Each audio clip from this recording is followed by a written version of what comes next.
I love you guys.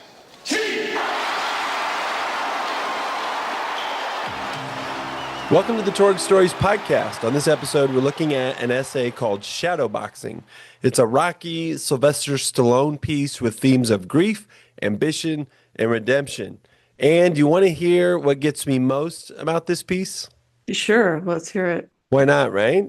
Why not? So this guy's name's Jeremy Collins, first published in the Georgia Review in 2007. I read this essay and I felt such kinship with this writer and this story that I asked him to blurb my first book, Love on the Big Screen.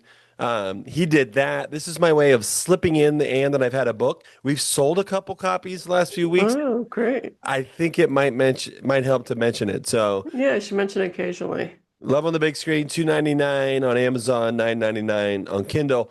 That's not what got me most. Here's what got me most. This guy, Jeremy Collins, and his friend, they're in a car wreck, and his friend died in the crash. And then here's a couple lines from Jeremy. I set 2 goals. I decided I'd write 3 pages a day for 100 days, and I signed up to run the Philadelphia Marathon, which ended at the steps of the museum. So that's what Jeremy did, right? Right. And now I'm just going to remind you. So my first wife, she moved out of the house 2 hours away from Fort Wayne to Indianapolis. And she said, I don't know if I'm ever coming back. Right. And so I set 2 goals. This is before Jeremy set his goals. I decided I would write 800 words a day, 6 days a week. And I would tell the story of my marriage. So I thought it would end either when we filed the divorce papers, which turns out how that book ends, or it would be when we reconciled. And I signed up to run the Chicago Marathon. Right. So really paralleled your life. His a little darker, but yours is pretty dark too. Yeah. I was conscious of okay, can I say this? Because certainly. Well, yeah, I think you can say it. It's just we acknowledge that his was a little different. And I do think again, acknowledging that Jeremy's situation more difficult, and it's not like we need to actually pair out grief and what's worse, but divorce can feel like, I think, a death because someone that you cared enough about to marry is gone. Right, not part of your life, just like a death kind of. Yeah. It's, at least in my case. If you had kids, a lot of times you're seeing. But since whenever that divorce was final, I have never seen her again, nor her. Right, exactly. Yeah. So that's crazy. Yeah, so weirdly parallel. And of course, you have University of Georgia connections, right? Yeah. I went to Georgia College and State University. Oh, that's different. Yeah. It's about 2 hours away from Athens. We did go to Athens. Athens is a great city. Right. The state of Georgia plays into the this article. Yeah, it does. Slightly. So it makes me feel like maybe what Jeremy and I did, either it's like, wow, these 2 guys do have a lot in common, or our response to tragedy maybe not so original. Right. Response to trauma is similar. Everybody's response to trauma isn't the same, but many people would have a similar response, of course, right? That's the goals or... Exactly. Life change, make a mark. I haven't had a lot of trauma, to be honest, so it's hard for me to say, but yeah. Nice. So I wanted to segue before we get into the essay more. I'm calling this the long distance running section. What would you say about, some of the longest distance you ran? Do you have a story that goes with that? The longest distance I ran, first of all, I like many people, hate running. I've always hated it. When I was in high school, of course, I was very athletic, but hated that working part of running. Never thought I'd run again. Got a little overweight. Was in my 20s. I want to say my late 20s. I decided this is enough. I can't go on like this. I got to lose some weight, get in shape. And that's when I started running. And for me, running was never enjoyable. Always hated it, hated every second of it. But it absolutely was an obsession. Like I had to do it or I felt unaccomplished that day. I felt a nag throughout the day if I didn't do it. So I definitely got obsessed with it. So I ran a half marathon. I believe we ran the same half marathon, not together, but we were in the same marathon together, half marathon. The And Indianapolis Mini the and Indianapolis Mini. right. We both train, or I'm sorry, I trained twice for a full marathon. Both times, I followed a certain running program. And when I had to do my long run over 14 miles, I think it was 14 or 15 miles, my body said no.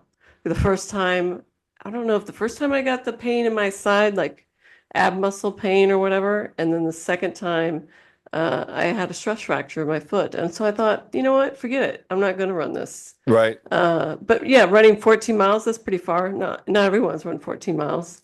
I have, didn't enjoy it at all, hated it.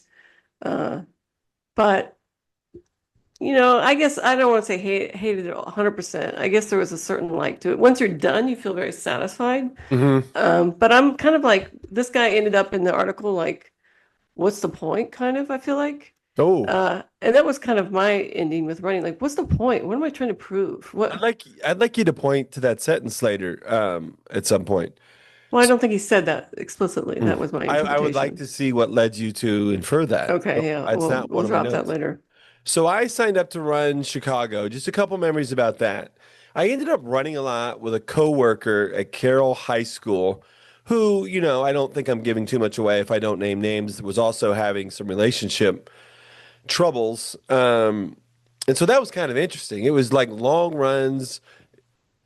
It was a woman. Um, and so there was just a lot of talking about relationships and running. And then dad came and filmed me in Chicago. So like we did, I lived in Fort Wayne, he lived in Winnemac. He just showed up in Chicago. I mean, of course, somehow we met somewhere.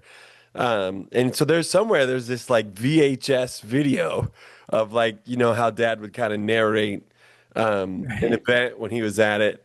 And she ran, we didn't run together in the marathon. And I think her husband was there. And I planned to drive myself home that day, which is not really something you can do. Right, okay, yeah. I mean, it Did you depends. have your car with you? Yeah. So I drove to Uh, Chicago, Oh, you did? Yeah, I drove to Chicago. I parked. I ran the marathon.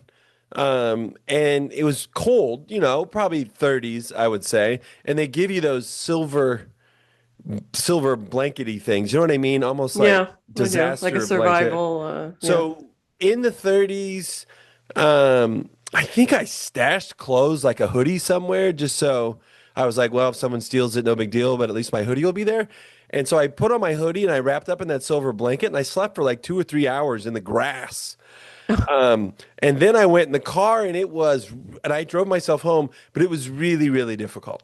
Right, yeah. Well, I just want to drop a little knowledge here. I drove myself home from Park City with a broken leg. Yeah. I'm sorry, drove it to an hour to the airport with two pieces of luggage and had to carry it all the way Yeah. up with What was I crutches. But thinking? yeah, what were you thinking? But I guess you're thinking you didn't really have anybody. Maybe you and this woman and her husband should have Teamed went all up. together. Yeah. Yeah. I don't know if I was happily invited to that Or perhaps your fair. father could have, Yeah. if you'd Dad and known I he could was have. going to come. Yeah. That's right. I mean, I can't remember. Yeah, I don't remember how that unfolded. I just remember thinking it's a mistake that I thought I could drive home after I ran this.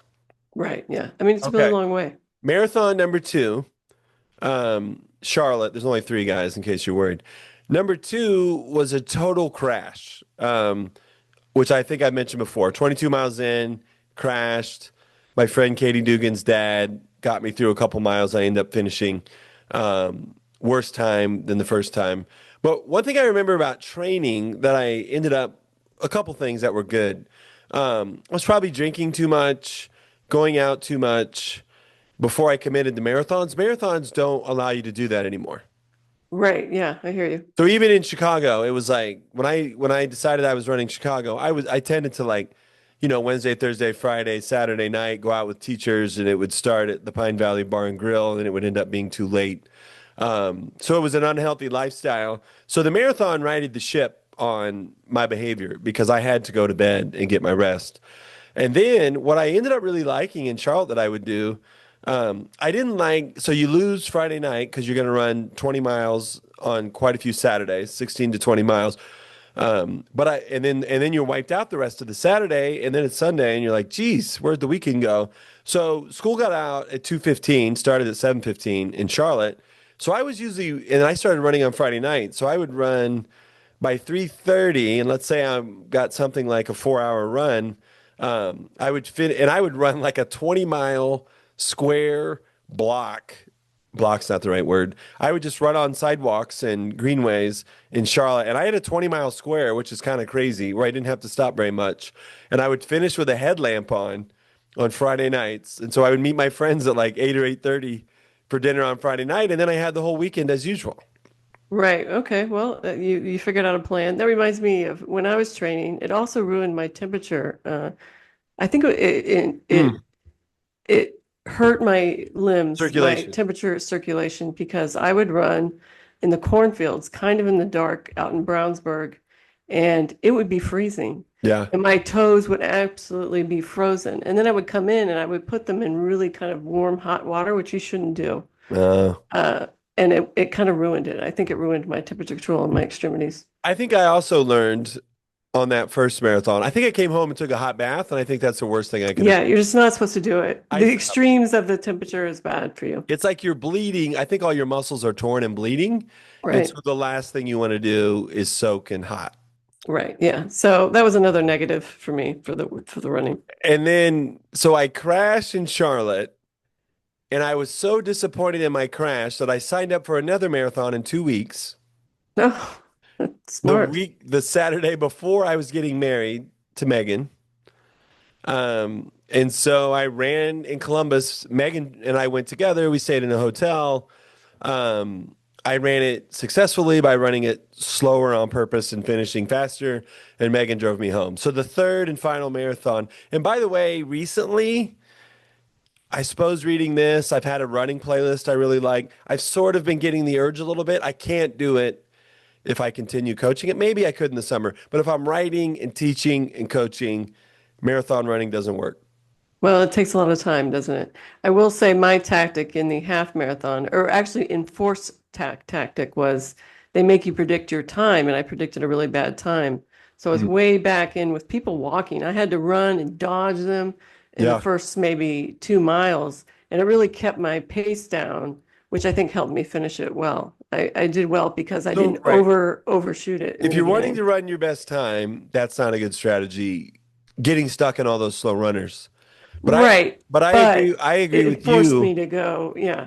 The psychological impact comparing lots of people are passing me to I've been passing everyone for 3.5 hours. That feels great. Right. It feels good. And, although I was a little angry too, like, get out of my way. What are you guys Yeah. even in this marathon for? You're, I mean, I you're want to say there walking. was 20 or 30,000 people in the Chicago Marathon. It Right. was Yeah. nutso. Yeah. I did have a Chicago Marathon shirt, even though I didn't I participate because I couldn't did find pay any for it. pictures, even though there might be some like real pictures that exist, and I couldn't find a shirt or anything. So in the graphic today, no, it's only Rocky Nothing. I got graphics. nothing either. I don't have I a was going to half. text you for Yeah. a running picture. Got nothing myself. Two more things about Jeremy and running in this piece. Jeremy Collins writes, no one warns you about bleeding nipples.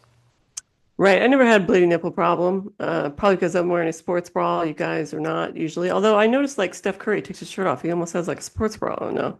I Mm, think it's monitoring his heart or something, but they look mm. funny. I remember I had bleeding nipples more than once, but I remember one time finishing a race and chatting someone up, and I thought they were looking at me weird. Like I was just, we were talking Hmm. and we had just finished. It was a half marathon. And then I walked away and looked down at my white shirt, which would add two big red dots on it. I mean, like the size of an AOK sign, way bigger than a quarter. And I was like, oh, they were freaked out by my They're freaked out bleeding by nipples. your bloody nipples. I So, did chafe a little bit, but I always use that chafing so you should go Band-Aids cream. on the nipples, man. I think is the move.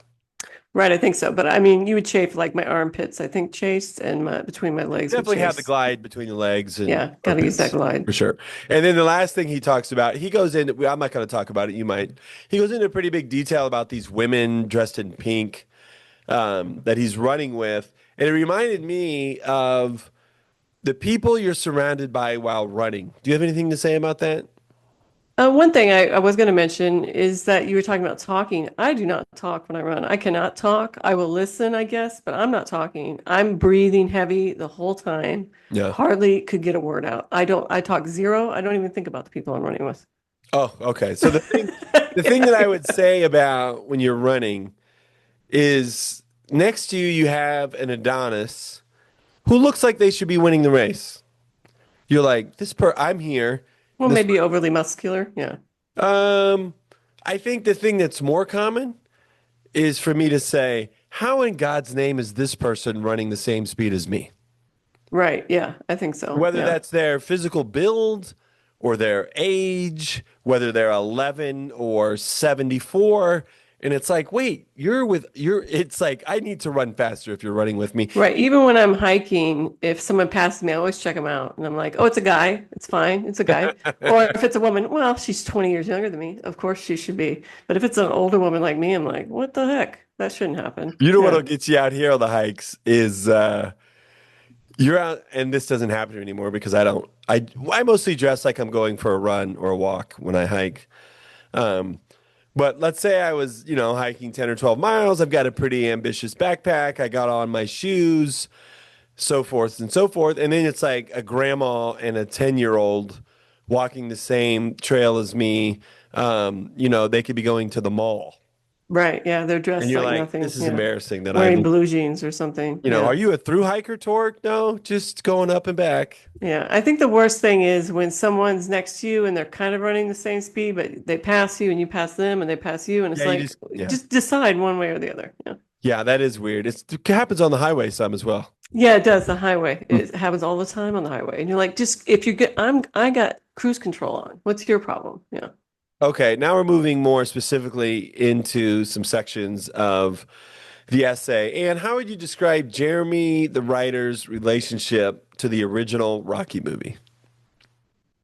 Pretty weird, really. It's really close. I love that I'm analyzing writing now as if I know anything. But yeah, Yeah, but you're not analyzing writing as much as you're like, I guess you've it's got giving general you've got a opinions. story Yeah. about this guy who I will say, I guess we should have said, he's a kid and this is great. His dad has recorded on a cassette tape the audio of Rocky because they wanted him to go to bed. And so now he develops the habit as a kid. He listens to the audio ending, let's say last hour or so, of Rocky every night when he goes to sleep. Right. I was gonna say he only listens to the second half because he actually watched the Right. first half, I guess, Yep. in person. First of all, I've never done this. I don't think I ever listened to tapes of movies, and I was certainly, I think I'm slightly older than this man. I was certainly alive during the time. I tape recorded other stuff, but I never tape recorded visual medium that I can recall. And so I think it would be really weird to listen to that every day, every night, like he did.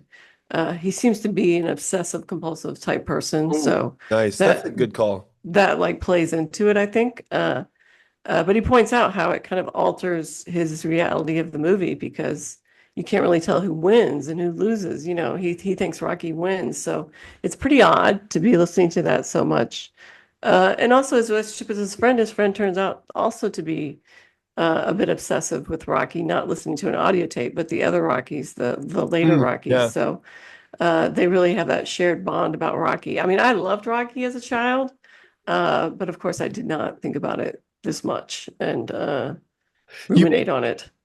I know about my obsessive compulsive personality, but I forgot it today and I forgot it when I read this.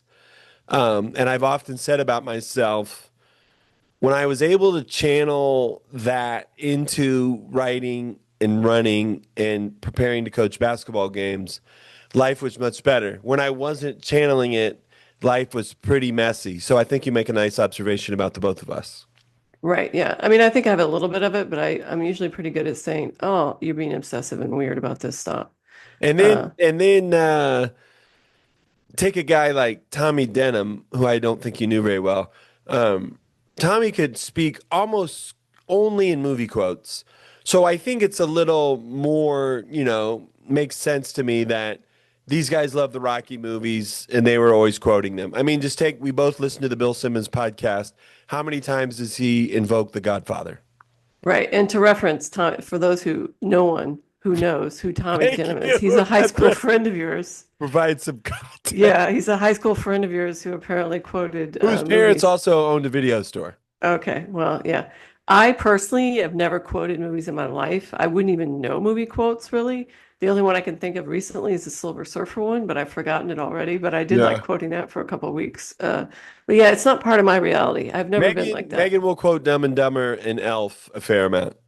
I just don't remember any quotes. I really Yeah. don't. Yeah. So what's the closest thing you have to a relationship like Jeremy's to Rocky, you and Art? Yeah, well, as far as movies go, I really had a hard time thinking of even movies I've seen more than once, twice. I could come up with like four, and then of course there's special cases like Christmas movies. Like, sure, I've seen Home Alone 1 and 2 many times. Is it because I seek it out, or is it because Right. it's Yeah, holidays and it's on that's right. TV? It's a Wonderful Life. I've seen it a million times, but it was kind of Hoosiers. It's been forced on me, and I've had to watch them. But personally, for me to watch, the only ones I could come up with is I've seen 2001 probably 5 or 6 times. I've Hmm. seen English Patient many times, but many times I only watched it, certain sections of it. Um, so I didn't watch like the whole movie, but I really watched that a lot. Dirty Dancing, I feel like I watched Dirty Dancing a lot as a child. That might be the number one child Mm, repeat movie. And the last one I thought is X-Files. I watched the X-Files movie a lot, I guess. yeah. So So I think a little bit different related question, and you may say the answer is nothing. Can you think of books, movies, television shows, open it up to all art? I guess it could be music too. They kind of change the way you think about life. gosh, that seems like a deep question. I don't know. No, Yeah. I don't think that changed my life consciously. Yeah. I'm sure it did subconsciously, but I can't think of anything that I listened to or watched and was like, bam. Certainly I've been moved many times, but I don't know that it's been Right. so altering to change my life. Because I think when you were talking about movies that you just happen to have seen a lot, I've certainly seen Elf a lot. More of just like my family saying, let's watch Elf because it's Christmas. Right. It's like a Christmas Yeah. activity almost. I've seen No Country for Old Men a lot, but not in the way that he's seen Rocky. Like I don't. Yeah, this is like daily. He's listening to Rocky. He's So I think quoting Rocky with his friends. Yeah, the it's things that come the closest to me, for me, would be Say Anything, um, right. where I would say, Lloyd Dobler says he's looking for a dare to be great situation, and that certainly has influenced my life a lot. Which is sort of taken and dare to be great. I think great is tricky to define, but attempting to finish a novel, trying to run a marathon, attempting to coach a team to reach its potential, those are harder, time consuming, less obvious reward things that sort of crack open this little window that something great might happen. Right. Yeah. And influence you to think that way, I guess. And Yeah. then I would also point to people usually make fun of me when I say this. Richard Bach's Illusions, which is that's like a Messiah who comes to the Holy Land of Fort Wayne, Indiana. So that's like one of the first lines in the book, which I'm like, Fort Wayne, Oh, Indiana. is it really Fort Wayne? I didn't know that. Yeah, the I've opening heard the lines. book, but yeah. It's a journal from a Christ-like figure who flies a plane, a two-seater plane. Isn't he the pen name for somebody else famous? Or am I just conflating Uh, something? he, I thought the author Richard Bach. I don't know if you would call him famous. Oh, I thought that was a pen name for somebody who was famous, but I Oh, guess I I don't never think. knew. Yeah, Oh, I okay. think maybe Richard Bachman, Stephen King, maybe published Oh, a maybe book, that's what I'm but thinking that of. Yeah. wasn't unrelated. Um, and and so one of the things in that illusions book, which I think about all the time, is argue for your limitations and they're yours. Argue for your limited. I don't even get it. I can't get that job. I could never do that. I could send out my resume. No one's going to hire me. I'm explaining to you why I can't do something. I could never run a marathon. Or, if you keep making the case What was the second sentence? Argue for your limitations. What? and they're yours. Oh, you're limiting yourself. Okay. Yeah. So you Yeah. like explain once you start telling someone why you can't do this thing, well, we should Right. forget You're shortchanging you're yourself. not going to You're do it. putting yourself in your We're own done box. here. That's Sure. right. Yeah. Okay. Um, and then so okay, we covered that. Number three, he fell asleep every night as a kid listening to the Rocky audio. Um, when you fall asleep, what's happening? Like, I do not have a TV in my room, first of mhm. all. No TV in the room. Occasionally I will read before going to bed, Mm. but usually not. Once I go to bed, I'm going to bed usually. Now, if it's a weekend or something, sometimes I'll listen to music, but not always. So silence. Silence is what's That happening. sounds healthy in the way that when your body gets in bed, you know it's time to go It to sleep. knows it's time to go to sleep. Yeah. Yeah, And the yeah. only thing that keeps me awake is like obviously normal stuff, like if my mind's going about something. But I Fan, don't no let fan. other things. Huh? What's that? Fan, no fan. Oh, I have to have a fan. I have a Yeah. fan right on my feet, for sure. I have a huge fan. Is it the That's it. I noise? do. Is it It's the coolness. I get on your hot. feet? So you don't Yeah. need the I'm a hot noise. sleeper. Yeah. The noise is fine. It doesn't bother me, but yeah. Yeah. So I've gotten to where I don't like the fan, and Megan likes the fan. Oh, Uh, I gotta have the fan. I can fall asleep to the fan, but if I wake up and the fan's going, I have to leave. So So we the noise bothers you. it doesn't bother me falling asleep, but once I'm awake, I can't stop thinking about it. Oh, I weird. think Yeah. if no one else was in the house, I'd be okay. But I think, is mom okay? Oh, you need to push the fan out of your head. Yeah. So, Whenever you start thinking of fan, push it out. I mean, I didn't even think about my whole routine of ESPN, New York Times, sometimes look at Fox News website to see how the headlines compare to the headlines on the New York Times, The Atlantic, then my book. In bed? Yeah, all that. Yeah. No That's thanks. 45 minutes. And then this is the question I meant to ask. Two things that help me fall asleep, put on a podcast with the timer at 10 minutes, or I listen to like a slow 80s playlist that starts with like the car's drive. It has some air supply in there. With It your has some headphones on or no? Chicago. No, no, no. Oh, this Oh, is if Megan's not. So sometimes oh, Megan's not in the bed. Yeah. okay. This is like she's gone. Like she was gone this weekend. She went to Charlotte's game. And it's almost like a special treat. Okay, I get to put the podcast on a 15-minute timer. And I think what that does is it directs my mind out of basketball plays and to-do lists, and I start like listening to something that's kind of boring, like breakdowns of NBA statistics, and then I usually fall asleep before the timer goes off.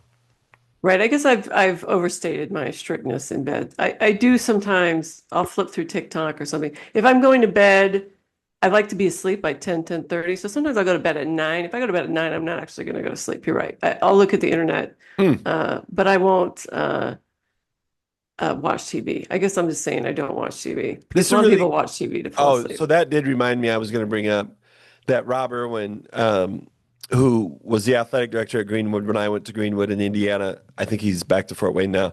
But he would watch. So I lived with him for I don't know 3 weeks before the rest of the family came to Indianapolis. But he would go to bed to a blaring television, which I could hear, and I couldn't believe it. Right. And it would still be going when they wake up too. And it's like, oh my That's God, right. Yeah, yeah, in I the can't morning. deal with this. I'm not going to bed in this bed if you're going to watch I TV. didn't know that any human beings did that. Yeah. And whenever I try to listen to a book or a podcast, I will fall asleep if it's dark. So, and then it's like I missed the podcast. So I'm kind of mad. Yeah. Yeah. So something that Jeremy does here, his friend has passed away. He goes and visits his friend's dad, and he promised the dad that he's going to write a book about his friend. And promising someone you're going to write a book, that's a big promise. Yeah. I thought this is really Jeremy's difficulty in life is that you promised this book and you don't even really know what the book's about, it doesn't seem. It's like it's about this guy, but what is it about? And you've tried to write it for 10 years, just push it aside, write something else. Yeah. This obsession with writing a book about his deceased friend, it's understandable, but it's like this is not going to help anyone. What's even the point? Does the dad even want a book written about his son? I don't even know. I uh, I had a teacher, Alan G. I don't think he would mind saying. I feel like he worked on a book for 10 years. Um, it was like he finished it and he turned it in and they wanted revisions and then he rewrote it. I wrote my so the first and I think the subject matter obviously was difficult. That first book that I tried to write almost exactly with the same promises to myself that Jeremy had. I wrote the whole thing in first person. and then I rewrote it in third person, and then I went to grad school and rewrote it again. That was probably 4-ish years. And then what happened was I finally put that book down, started a new book, Love on the Big Screen, which I wrote in like 3 or 4 months because it just came out really fast. And then it got accepted for publication. And eventually that a form of that first book I wrote came out as The Coach's Wife, as the second book. So I identify with how tough that is. And I just barely knew enough. I once tried to write a book about a true story where a guy steals a U.S. Marshal plane and he flies it, to the drug cartels in South America. But it was a Christian themed book and it was somebody else's story. And I put a lot into it. And I ended up realizing I'm not going to be able to do this. Right. Yeah. Well, good for you for realizing it, I guess. Yeah. So it's just a tough promise to make somebody to promise to write a book. Right. It's a tough promise. And then if it's not happening, maybe to break out of that, work on something else. Although when I read the article, it makes me think that's all he did. Now, maybe he did work on other things. I don't know. But Well, he the wrote. article makes it seem like all he did was try to write this book. Yeah, I'll get more into some of what he did. So he tells the story of how Stallone wrote Rocky, which we can get into in a little bit. I mean, I would just say he like lived in a garage and painted the windows and wrote all day. I might say more later. But so Jeremy tries to copy that plan, and I want you to help me understand this if you can. Jeremy says he missed this, and this is the lines from Jeremy. What I didn't see was the most important lesson of the creation of Rocky. Some things, perhaps the best of things, cannot be taught. What does he mean? Well, I think first of all, he's reading books about writing. He's almost Yep. trying to illuminate Faulkner and Hemingway, two Emulate. different writers, right? Yep. He's reading about how they write. I don't even know why one would do that. To me, you're a writer, you should be Mm. struck a little bit. And um, if you're not struck, you really probably shouldn't do it. I don't know. Uh, What I've do you mean lost the train of struck? thought here. Yeah. I just mean you should be more of an inspiration, more of a I'm Mm. Yeah, writing, yeah. um, rather than, oh, here's a great writer. Let me try to copy his style. I don't know that he's trying to copy his style, but it seemed like he really was. I mean, he read it over and over and over. I guess the point was also for me, Rocky, he already had the template of the story when he watched this guy fight Muhammad Ali. It's almost like the story was presented to him on a silver platter, and Mm. then he I just like that. surrounded it. He surrounded it with other characterizations and stuff, but he had the point of, hey, this guy is going to fight a champion and he's going to lose, but perhaps he'll discover himself or his dignity in that loss, which is kind of the thrust of the story. And so that's the brilliance of what he did was kind of create this surrounding area of that story, but the story was kind of handed to him. So I mean, Mhm. he was like inspired. And to me, this you can say, oh, inspired is a horrible word, but he's inspired by his friend's death to, hey, I want to put some of this stuff down. But what are you putting down about him? What are you actually writing about? Okay. You're just the event or what? So to me, it was like Sylvester Stallone got inspired by a certain story that he knew he could contribute to, and inspired, I guess is the word I'm looking for. Woo! Set the record for saying inspired. Inspired. Yeah, I just it reminds me. I watched the Begonia, the movie yesterday, and there's a part where she says diversity like 50 times, and she's like, "There's too many diversity in this speech." So you said a lot there, obviously. I couldn't disagree with you more about struck to write. I guess I'll circle back and agree in some ways. And I think I predict that Jeremy and I see this the same way. We probably think of writing about like we think of running or getting our basketball workout in.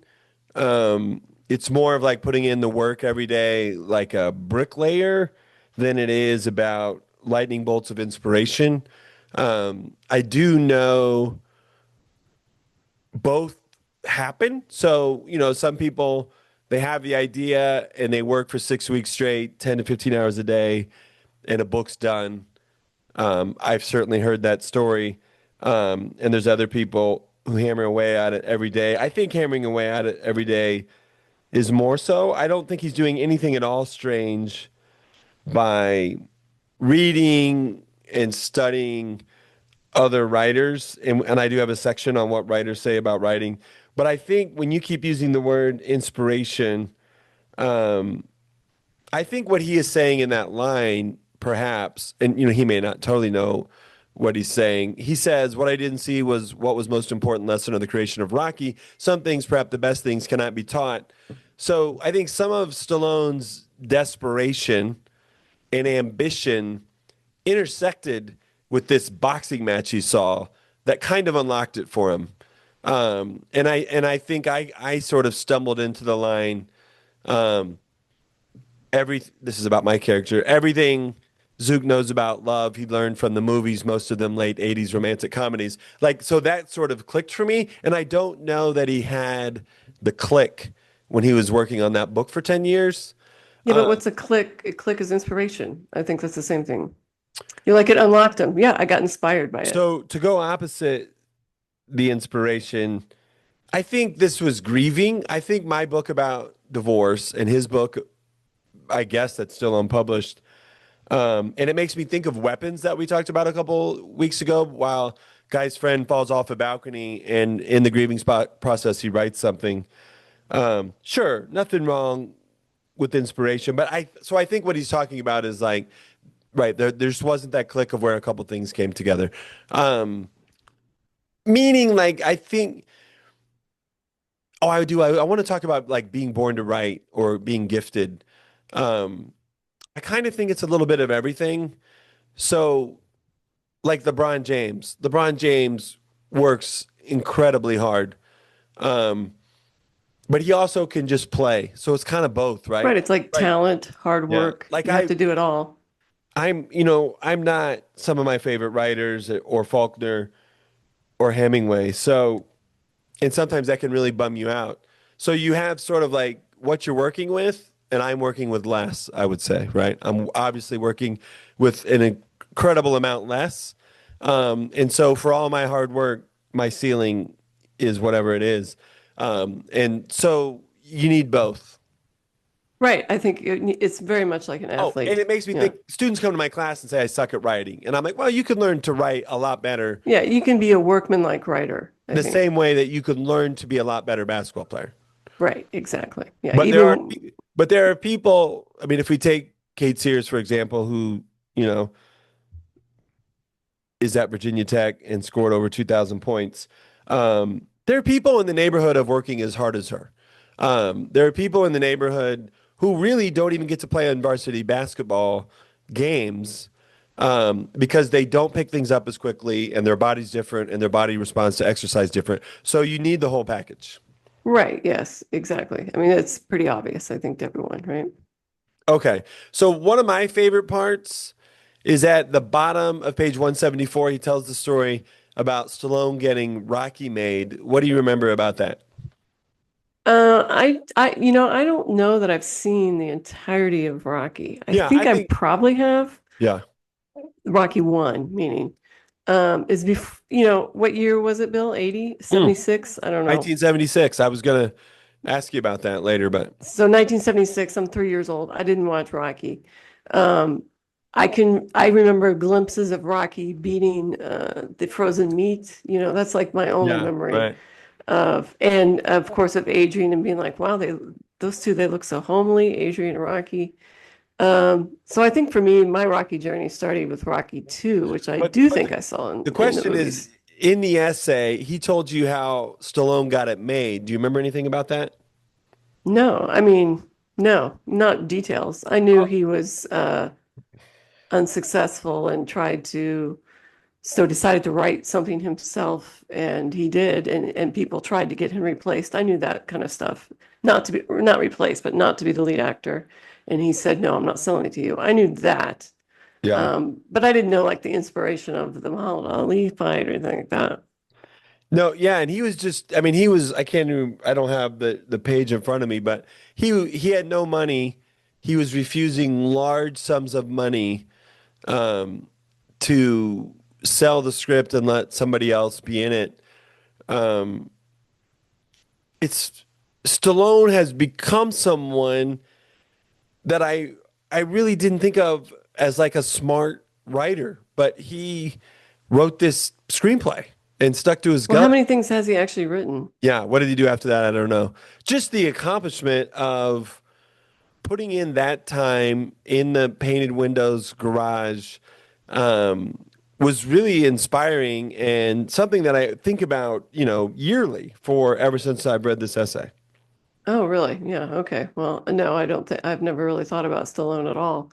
Um, except in the he's a movie star kind of way. But I think people do write one great thing. They Hmm. certainly do make one great album, make one great movie. So we shouldn't be surprised if someone writes one great book or one great screenplay and never does anything again, right?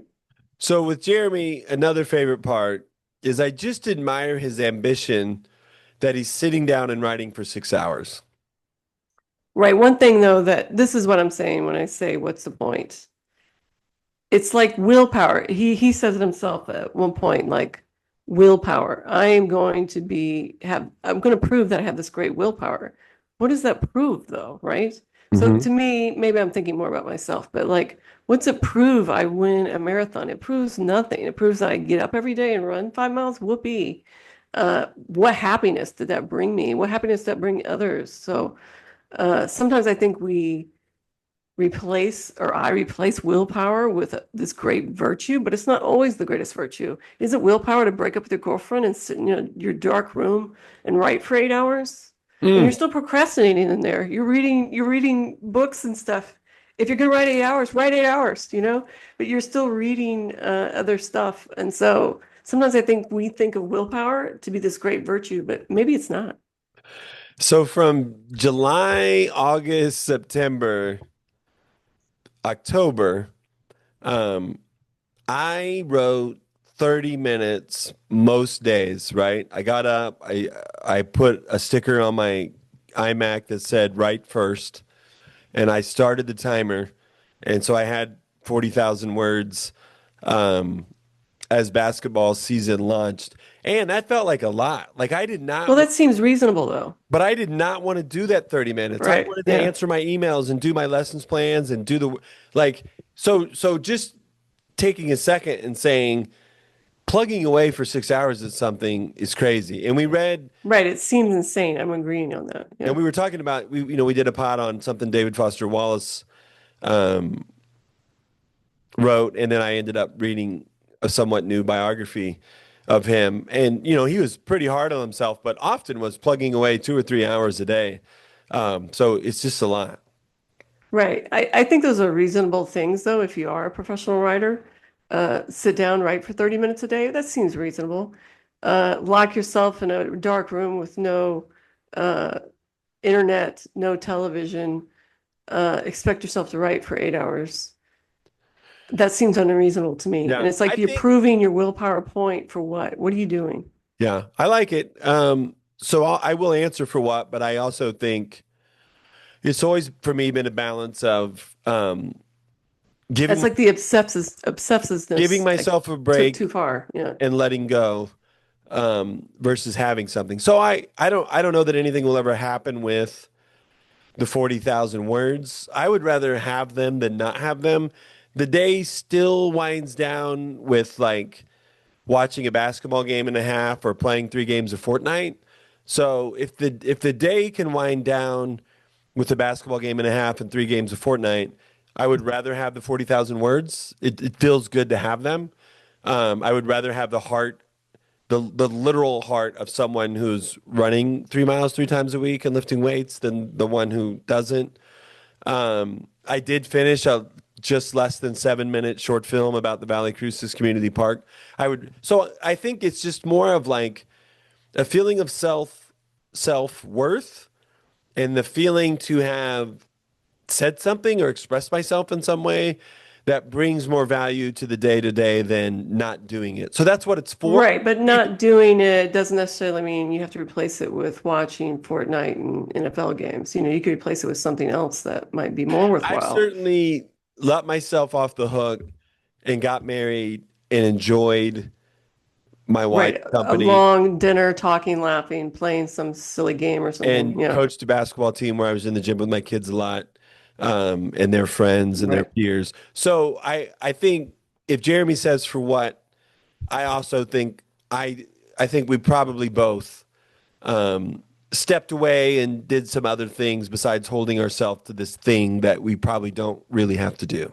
Right. I just think the danger of obsessiveness is always there. I do feel like, hey, Jeremy, just give us the 300 pages or whatever you got. I'm kind of interested in it now. Right. Yeah. I What mean, is I it? know. What are you writing about? What's the story arc? Yeah. Okay. I think two lines that grab me that we haven't talked about. I made mourning my mission, mourning as in grieving. Oh, right. Yeah. I made mourning my mission. One more. Oh, you want to talk about that? Uh, what does he mean by that? Just going through the process of kind of not luxuriating in it, but soaking in it, soaking in your I grieving. think that instead of being completely overwhelmed by grief and anxiety, I'm talking about myself. One, there was sort of a stigma around divorce where I grew up in our house, where it was kind of embarrassing and a failure, is how I felt. Oh. You Well, didn't to feel that? me, when it was happening, we were like, just divorce her. What are you Yeah, right. doing? That's how we actually truly felt. But Right. Which dad told me eventually, and I think it was helpful. right. Um, so I think making mourning my mission was like, okay, I'm going to write this book and I'm going to run these miles, and that's going to replace in my head the grieving. And so it just became kind of a mission that replaced it, I think. I don't know if that quite says. Right. To me, so mourning wasn't his mission. Avoiding mourning was Mm. actually the mission. Even though Uh, I would say it is how we it's a grieve. way to mourn. It's Yeah. how I And of grieve, course, running and things give you huge canvases of time to think, be in your own head. be reflective, and And all you're doing out there is running it and also thinking makes in you your own head. so tired that you can fall asleep. Right. It exhausts you. Yeah, for sure. And then so it really reminds me of what the writer of Weapons said he did when he wrote that screenplay, even though I've forgotten his name now that we're 2 weeks out of it. I was going to say Xavier, but that's not right at all. Oh, Not it's Xavier. Zachary. It's Zach something. Okay. All right. I had some memories triggered by this essay. I think when I've said that, you've thought of yours. So he listened to that tape recording, right, of Rocky before he went to bed. And here's something I did. In our living room in 12 Mile, Indiana is the name of the town. I had a basketball goal set up in like this living room that was separate from like where we watch TV. And I had a stat sheet sitting on the table. And I made a cassette tape of 6 minute quarters. So at first, it would be like 7 minutes to go in the quarter. And I did this with a stopwatch when I made the tape. And then I would go 6 minutes to go in the quarter. And then starting at 2 minutes, I did it every 30 seconds and I counted down the last minute. So I played quarters by myself, basketball quarters, imagining defenses, scoring ports, getting rebounds, running over to my little stat sheet and marking down numbers on the things I was accomplishing in the games. And then the game would end. We would win, of course. And then I would have my stats. Well, I have no memory of that. Seems crazy, actually. Doesn't it? It does seem And you know, insane. You're you've by heard, yourself, so you're playing like imaginary games in your head, I yep. guess. And Yeah. I do think, and you've heard different versions of this, and this is what people mean, even though I don't think they know what they've saying. Starting from the age of 7 and 8 through probably the age of 10 or 11, I mentally rehearsed hundreds, if not 1,000 times winning basketball games. Think, Yeah, that think of seems that. In insane. my Yeah. mind, I had the ball. My little cassette was running, and I was winning, those games and shooting huge free throws. And, that's not what I was doing on purpose. What was I doing during this What were time? you doing, Ann? I don't know. What did you do? 'Cause I don't even remember you doing it. Maybe Yeah. that's your memory is like, what did you do when you were alone in your Maybe I room was walking through the woods with Laddie, watching contemplating TV? life. Would you be watching cartoons? I don't know. That's What'd a you great do in your question. room? I don't know what you did in I your room. played with Donnie Marie, little Barbies, I guess. There we go. Yeah. That's what we're looking for. Okay, and his answering machine played the opening bars from Eye of the Tiger, right? Hmm. Go ahead. Oh, you're gonna say what yours is playing? I want to hear. My alarm, I don't, my alarm right now plays the training montage from Rocky. Like if I set my Oh. alarm to wake up in the morning, bum, bum, bum, bum, bum, bum, bum, bum, bum, that's what my alarm. Well, music really, really helped the movie, right? Great music in the Yeah. movie. Even watching that old trailer, you sent me the original trailer. At least it had the music, and I was like, "Oh, the music is pretty That's good." what goes off on my alarm. Yeah, and "Eye of the Tiger," what a great rock song, right? Yeah. Even "Burning Heart" from Rocky Four was pretty good. That's what he Uh, had, right? Oh no, he had Eye of the Tiger. Also by So Survivor. and sometimes I'll forget and that'll go off. Like I was in the emergency room the day I got my staples and that went off and like four or five people started laughing and smiling and looking at me. Oh, okay. Well, I don't think I have a music Hey, and then on my I phone. said, we all need a little inspiration today, don't we? Yeah. Well, it reminded me, the whole video or tape, answer machine tape reminded me of that really was a big deal to have your answer machine message be interesting and fun. And in college, we really worked hard at that. We would do rap songs and Mm, little singing things, me and my roommates. So it was something that could be a lot of fun. that's a Hey, great memory. Good job. So look what yeah, happened, Dan. I can't think of any of the songs we did, but they were a lot of fun. I remember laughing a lot. So he has Rocky on the wall. I have Rocky 4 on the wall by our squat rack. Oh, do you? Yeah. I Uh, like, I have a great affection for Rocky Four for some reason. I don't know why, but well, I you do like like that one. Ivan Drago. I do like that guy. I can't think of his name now, who plays Right. Ivan Drago. Yep. A Rhodes Scholar. Did you know that? No, That I guy did who not. plays him. That's Yeah. amazing. He's a very smart man. Yeah, he didn't play a smart man. He did not play a smart man. We have a Yeah. new poster, and that's kind of your bedroom here too. The weight room is kind of your bedroom when you're here. Yeah, it just gets me in that mood So to we've look. got a new poster for you, but I won't give away what it is. Oh, okay. Well, hold my breath for that one. This goes back to something you said earlier. Jeremy types other people's books. Um, Yeah, that seems crazy. the thing I used to do, there's a movie called Finding Forrester. Have you ever seen that? I don't think so. Sean Connery plays a writer, and he has this kid do that, I think.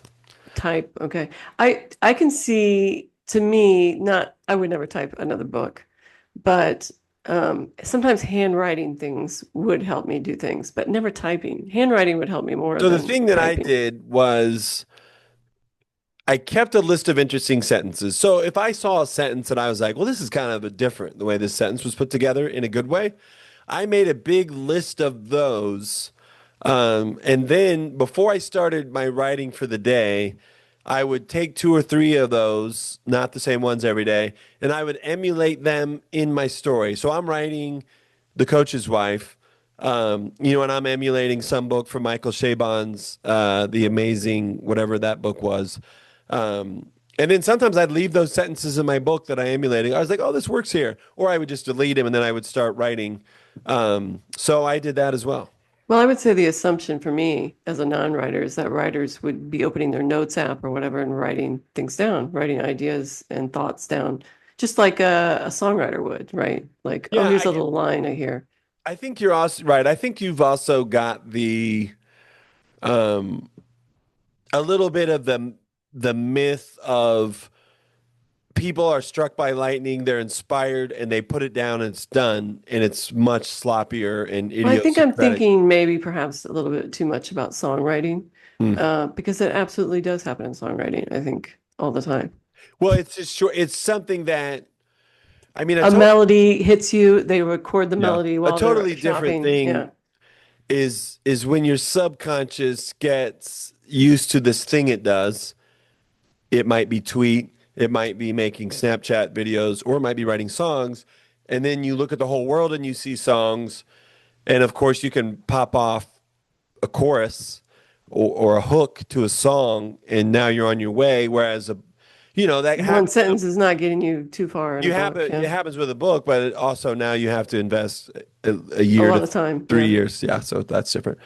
All right, Ann. I collected 7 lines about writing Okay. From the article. from the article, um, which you may have nothing to say about. Writing takes time, and good writing is earned a word at a time.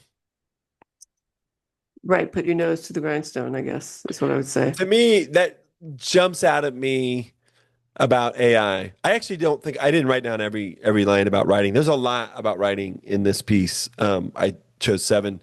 So let's say that. So I've got a lot of students who are, I don't know about a lot. There are students. If you copy my prompt for my class and paste it into AI and turn that in, I will say, and this looks completely generated by AI. You have a zero. If you want to come talk to me about that, you can. I'll admit if I'm wrong, or you can redo this yourself, and I'll look at that and score it. So there's that instance, but there's also much more of a middle ground where people are using AI and it's doing most of it, but they are doing a few little things to customize it. This line, I think, speaks to what you miss if you're not going to write anything yourself. I'll say it again. Well, I'll say this though. Yep. As a person whose only writing I've ever done was like writing a school paper, it's starting the school paper, right? It's like put words on the paper and Mhm. then I can revise it and make it actually good. But I got to put something down there. And so it was always the hardest part was just get something down there. Geez, start, sit down and write some stuff. So I think when I hear writers say, oh, they got to write 30 minutes a day, I can understand it. You want to get some words on the paper. You can say, oh, that's crap or that's good or hey, there might be something here, right? Yeah. I help people get things on paper in class before they walk out, but I think the things that your mind is now able to do because you've struggled to think what you wanted to say on paper as a student. I don't know that you've struggled with it in any other way than as a student. I think you're gaining some things that are gone if you don't engage in that struggle. Right. I can't tell you how many people at work now use AI to write their emails. Yeah, And it doesn't even remotely occur to me to do that. And maybe that's because I don't know, I have no problem writing an email actually. right. I can make it sound fine without AI, but they write the email in AI and then they'll rewrite the email slightly. And that's the email. And I'm like, the companies, all corporations are really encouraging of using AI. And it's like, yeah, they're encouraging us to use AI. So AI gets better and we can all be replaced. I don't know that there is Hmm. something we can do to stop it. I'm not saying don't participate. I'm just saying that's the inevitability of all this. I think something I did to start with that I've gone away from that I don't think is wrong. Um, I've got, 7 pages of notes and questions to talk to you about this essay. For a while I was copying that and pasting it into Gemini or Chat. Really, Gemini is the only one that approximated what we needed. And I would say, these are my notes for the podcast. I'm going to start off the post with the audio file. Give me 3 paragraphs that sort of sum up what this podcast is about in a way that also makes sense as a standalone text. And so I was doing that for a while. It was pretty good at that. And it's like, okay, maybe you're saying I cheated because my blog post did that, but I spent 3 hours coming up with notes and I'm done. I did the podcast. Now I'm gonna have this AI be my producer and finish this post for me. But I actually had to work on that stuff so much that now I just write those 3 paragraphs myself. Right, right. It's kind of trained you. You've been trained. Maybe. I don't know. Okay. I think I'll skip some that are less interesting because I don't know how much people want to hear all this, but stop when it is going well so you know what happens next. Yeah, I guess I can see it, but at the same time, I'd be like, I want to get it out because what if I forget? I've never heard anything. Now, I heard there's a guy named Donald Murray who wrote a book called Right to Learn. I think he said to write yourself a little note about what's next, which to me is I'd have to do something. kind of the same thing. Now, if you write every day, you just sit down and you're in the flow again quickly. But if you write, let's say you write 6 hours and then you don't write for 3 weeks and then you sit down and write again, now you're like, oh, I have to read this whole thing over again. Right, where was I even at? Yeah. I love like, oh, I know what the next 3 sentences are. I'm going to stop. I love doing that at the end of 30 minutes or at the end of my 800 words. Okay, as long as you don't forget. Okay, I like this one and I apply this one to basketball. This is from Hemingway. Do not mistake motion for action. Right. Don't just run in place, I guess. Yeah. You can come into my gym, it's not my gym. You can come into the practice that I'm running. Everybody is dripping wet with sweat. People are laughing. People are moving. People look engaged, but we are not actually accomplishing anything.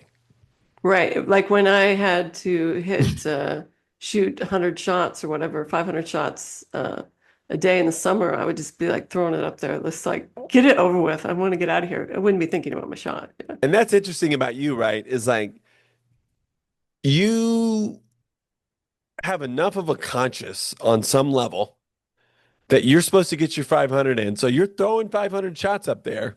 Instead of But just, it's stupid. It's you could just why. skip Yeah. it and lie or what Right. you Yeah. know, yeah, that's kind of interesting, I think. Kind Uh, of the letter of the law, but not the spirit. Yeah. that's right. Absolutely. So for me in practice, like what we're doing in practice, look at all that action, but it doesn't actually translate to playing better at all.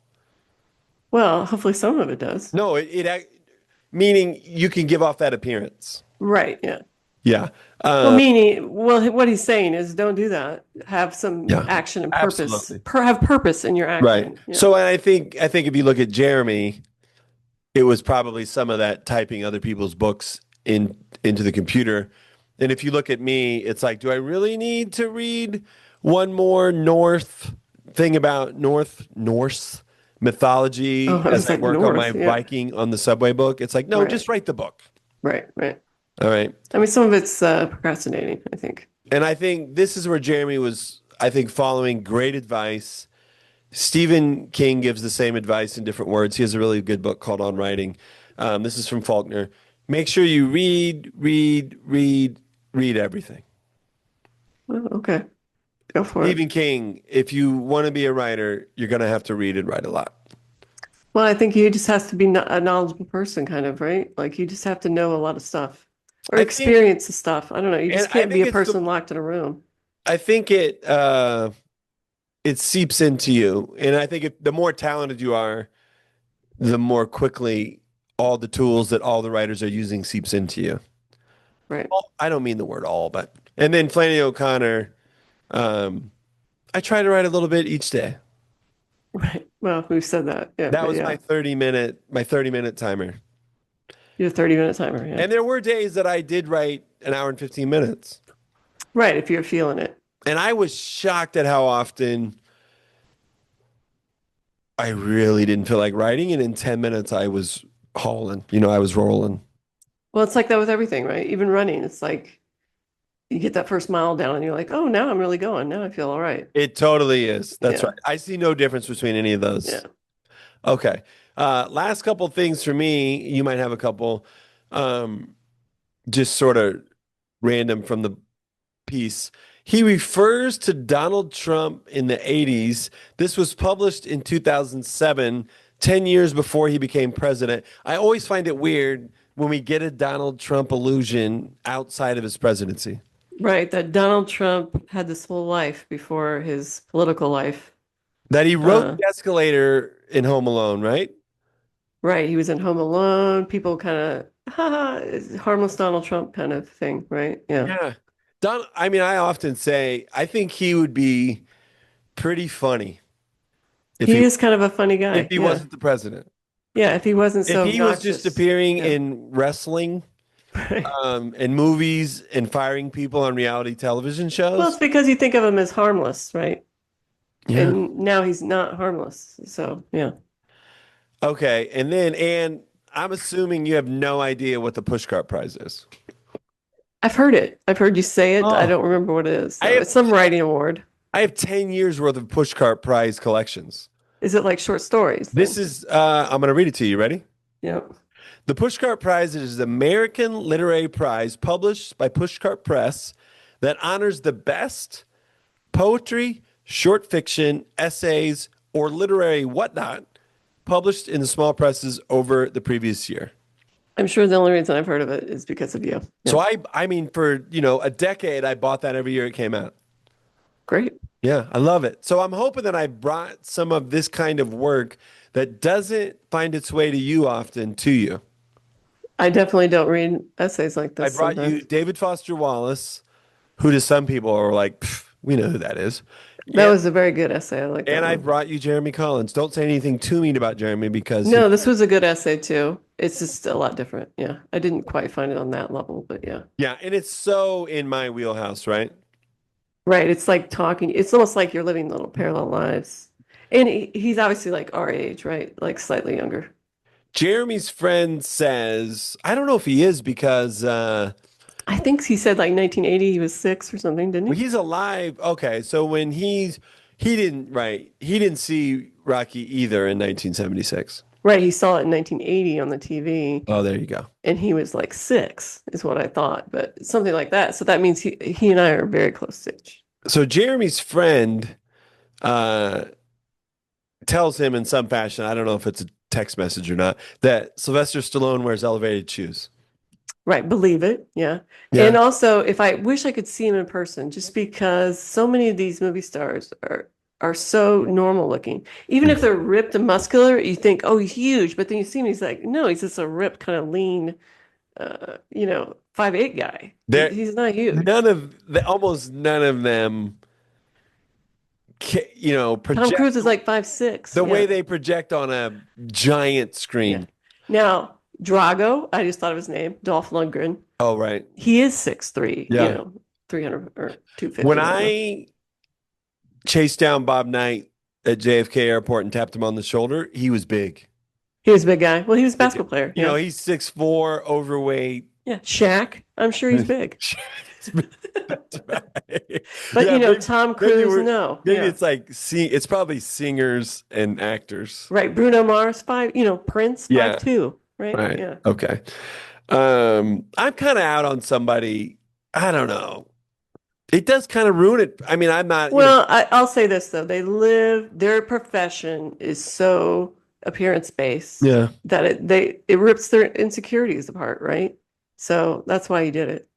I'm So I not going to need to kill him. And reflect also, on. you've never been 5'8", Bill. You don't know what it's like No, to but be a man and be I five sure eight. am bald. Right. But you have other compensations you would think. Look But how I think bald I am. shortness for many men is really rough. So I think the proper way to think about it is if you're bald and want hair plugs, great. Right, yeah. Like If you're short, Jaylen Brown spraying his hair, you're not if into you're that? short and you want elevated shoes, great.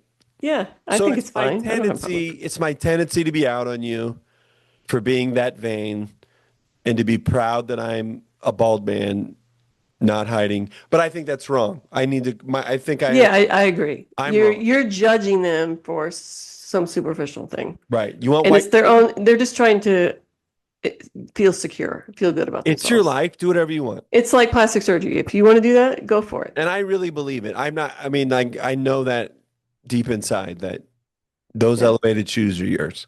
right. And, Someday I and might have to have plastic surgery to take care of my hmm. marionette lines if they Oh, could become too yeah. deep. It I might would happen. be worried about what could happen. Yeah, I don't have the money, so it's If not I gonna did happen. anything vain, I would get my teeth fixed up Yeah, I in some wouldn't. way. My teeth aren't that bad. Yeah, your teeth aren't bad. I I mean, wouldn't worry about your you teeth. know, things are looking good at the moment. Yeah, Just, from a happiness standpoint, life, right. No reason right. for, Yeah, right. If I was on, I mean, it's the joke on SNL that it's like second or third year, Lauren pays for new teeth, right? right. Lots of people do get new veneers. I would Oh, never recommend veneers, okay. but So yeah, our views go up to, we get 1 million views on every YouTube video. Maybe I mess with my teeth a maybe little. you will. Maybe you'll fly to Turkey, get that hair. I don't know. No hair. It won't be hair. It could be teeth. Yeah, I'm already conscious I of. guess the only thing I would mention about the article that we haven't really talked Yeah. about too much is just some of the 80s references made me laugh. Oh, good. Um, for instance, we really did think Bruce Springsteen's Born in the USA was a patriotic, we love When America. does Jason Bateman? Oh, it's in the Nike Air movie. Did you see that? I saw the Nike Air Him and Matt movie. Damon have a moment where Oh, they kind of talk about it. Yeah. he walks in having listened to Born in the USA and he explains that's not patriotic at Right. all. Now, I believe I was in 5th grade when Bruce Springsteen's Born in the Hmm. USA came out. And I remember because my teacher was obsessed with Bruce Springsteen and loved her. And so we talked about it a lot. So I wasn't really listening to the lyrics in a deep way or didn't understand, but I certainly understood years later, like, oh, he's really being thoughtful here. This And is so, at least the second time I've mentioned on the podcast. Straight up trade. Bruce Springsteen, Born in the USA to Kevin Larkin. Prince's Purple Rain back to me. We right. made that. I would do that trade, but I do like Born in the USA. It does have some good songs on it too. The other one that I actually didn't think about, and maybe it's just me being dumb, but he mentions the Huxtables, which is from the Cosby Show. And Sure. hey, we know, he's kind of fallen into bad things, Didn't end well.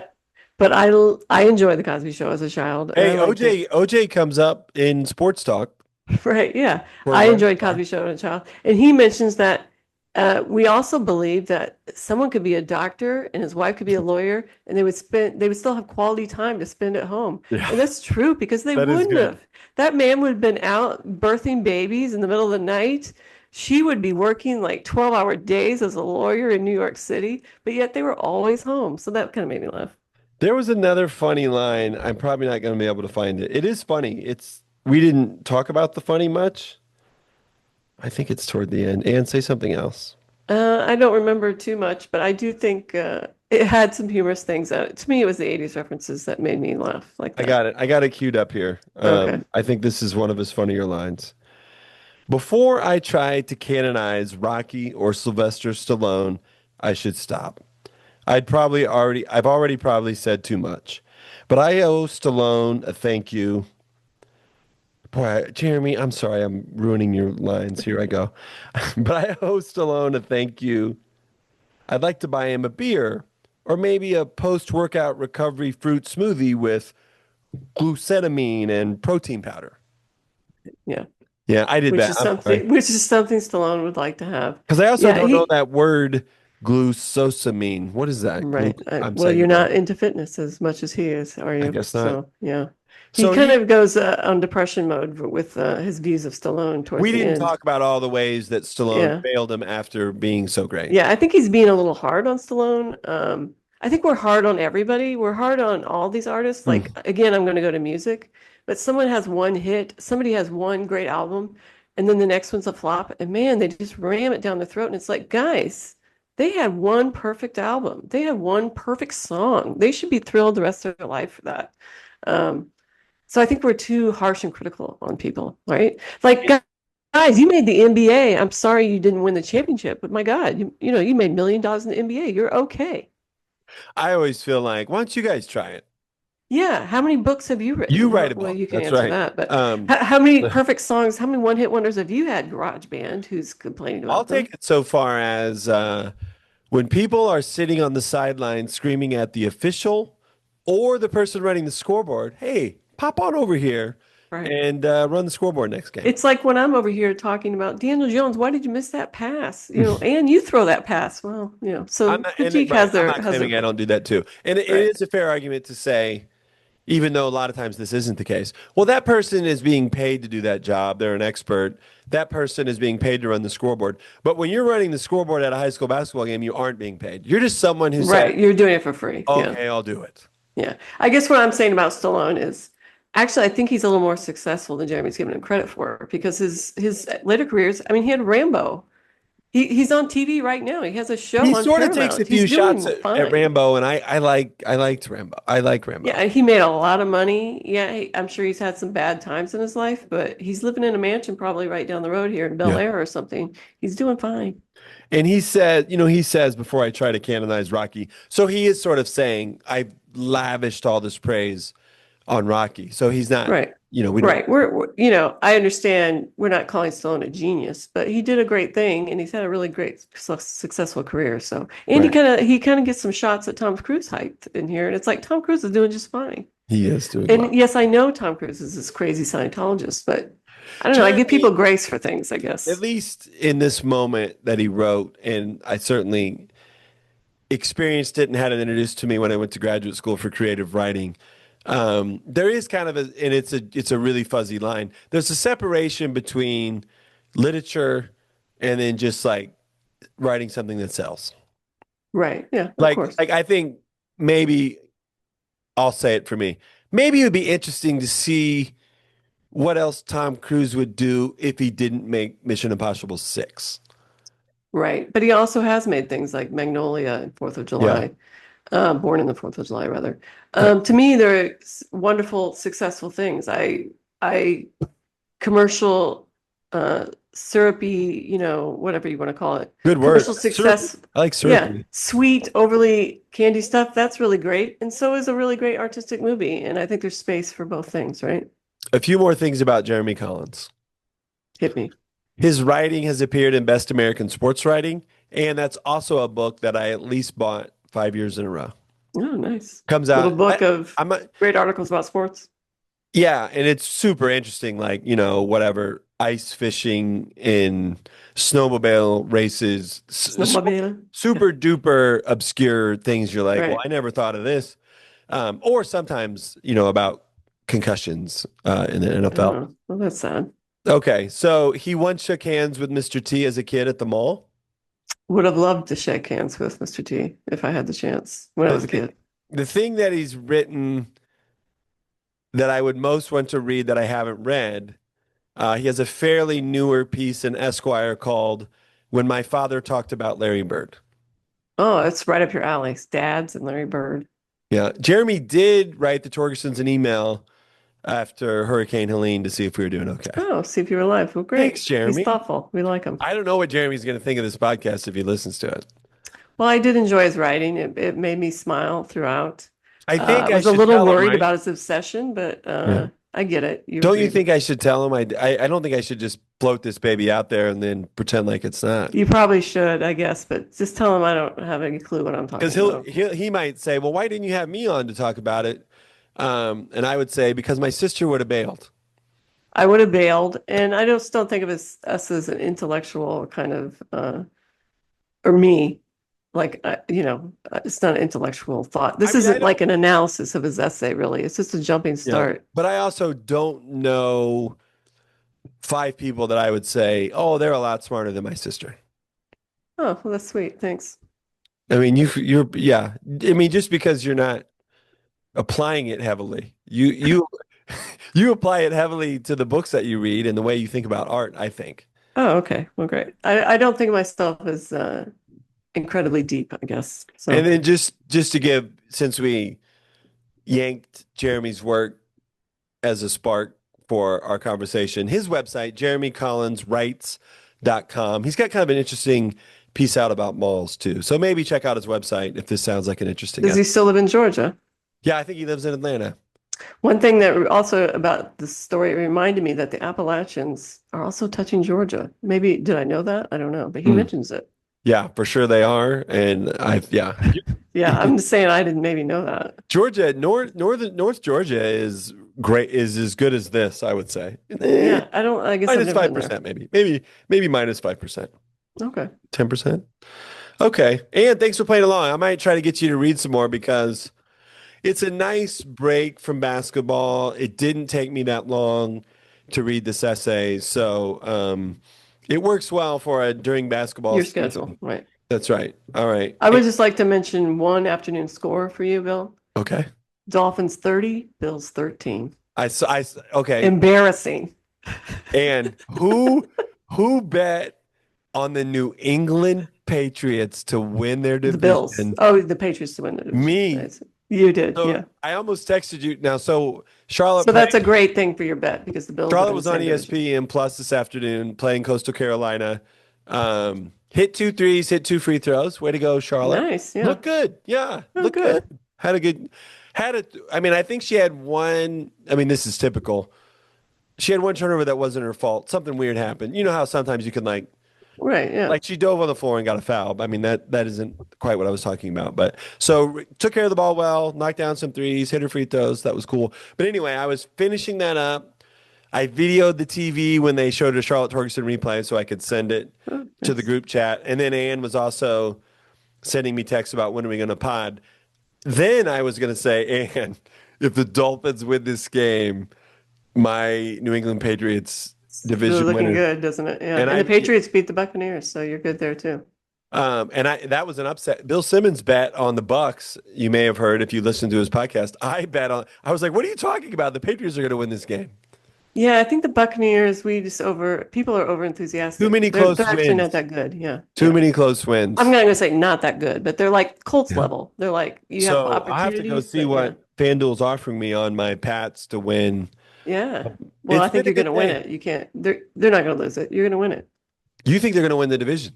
Yeah. Their division? It seems like Yeah. they're going to win the I division. think Now, I think it's pretty good. I almost texted you to cash out on my Colts bet. I was like, Ann, Colts didn't look good last week. Rest of the schedule's kind of tough, but their win today, now I feel pretty good about keeping my Colts. What's your bet? The win Make the division? playoffs. Just got to make the Oh, playoffs. I think they'll make the playoffs. So, Yeah. Because their division isn't very good. It depends on the Jags, I guess. But because the Patriots division is like, I bet 10 to win 90 something. right. Well, everybody thought the Bills were just going to rock all over them. Yeah. But the Bills can't even beat the Dolphins. So, and the Dolphins are showing signs of life. They scored a lot. Yeah. And they beat somebody else good a week or two ago. Or at least they were right there. I don't No, know they that beat they somebody won. good. Did they? Are we going to Okay. look that up? Make people I wait? don't know. I'll just say my little culture note. I mentioned I saw Begonia yesterday. I wasn't going to see it, but a guy at work said he was going to see it. And so I texted him yesterday. I said, did you like it? And he said, yes. I went. It was pretty interesting. Emma Stone, Jesse Plemons. Pretty weird. Pretty weird little movie, but interesting. I liked it overall. It had some humor. Interesting movie. There's Ann's recommendation. Yep. All right, I'm getting closer. I clicked on the Dolphins Bills box score. Now, can I click on the Dolphins and get their schedule? Yes. I know they had a huge win. Where is it? I don't know. I don't know. They beat Atlanta 34-10. Okay, well, Colts struggled with Atlanta today. I mean, so that was yeah. a lot of points, and so they won big. So they've won 2 of 3. All right, and good to see you. All right, good to see you. Thanks for listening, everybody. Bye-bye. Smart takes the shot, and the Hoosiers with 3 seconds. Go ahead. But what we found out is that each one of us is a brain and an athlete And a basket case. A princess. and a criminal. Does that answer your question? I love you guys.